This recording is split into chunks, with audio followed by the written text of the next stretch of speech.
BA honours first semester Calcutta university.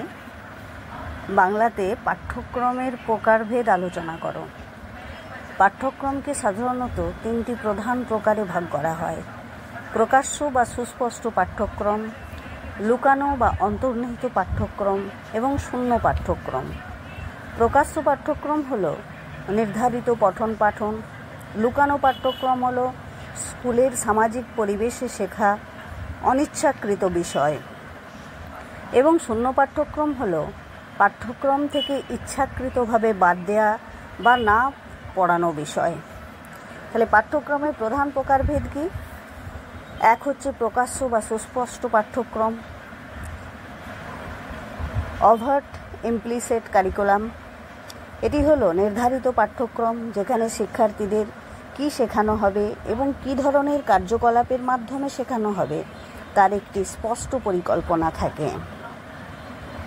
পাঠ্যক্রমের অন্তর্ভুক্ত থাকে পাঠ্যপুস্তক, নির্ধারিত বিষয়, মূল্যায়ন এবং সহপাঠ্যক্রমিক কার্যকলাপ। 2 নম্বর হচ্ছে লুকানো বা অন্তর্নিহিত পাঠ্যক্রম, হিডেন ইমপ্লিসিট কারিকুলাম।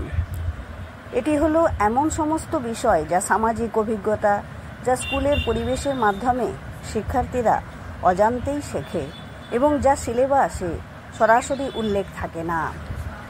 এর মধ্যে থাকতে পারে সামাজিক রীতিনীতি, সাংস্কৃতিক মূল্যবোধ এবং স্কুলের সামগ্রিক পরিবেশ থেকে শেখা অন্যান্য বিষয়। 3 নম্বর শূন্য পাঠ্যক্রম, নাল কারিকুলাম। এটি হলো সেই সমস্ত বিষয় বা ধারণা যা স্কুল বা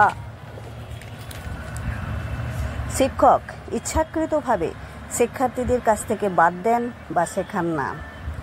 এই বিষয়গুলো পাঠ্যক্রমের অংশ না হওয়ায় শিক্ষার্থীদের কাছে এগুলো অজানা থেকে যায়। 4 নম্বর হচ্ছে অন্যান্য প্রকারভেদ। কিছু ক্ষেত্রে অতিরিক্ত পাঠ্যক্রম, এক্সট্রা কারিকুলাম। এটি পাঠ্যক্রমের বাইরে থাকা এমন কিছু কার্যকলাপ যেমন খেলাধুলা, সাংস্কৃতিক অনুষ্ঠান এবং অন্যান্য সৃজনশীল কর্মকাণ্ড যা শিক্ষার্থীদের সামগ্রিক বিকাশে সহায়তা করে।